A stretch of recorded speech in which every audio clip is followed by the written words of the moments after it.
Salve, minha gente, hoje eu estou aqui na aldeia Piaraçu. O pessoal estão se preparando para recepcionar Lula, presidente Lula. Vou mostrar um pouco aqui para vocês, ó.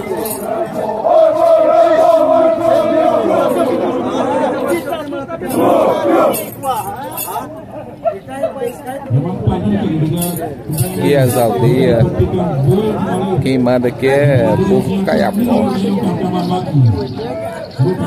Eles estão se organizando aqui.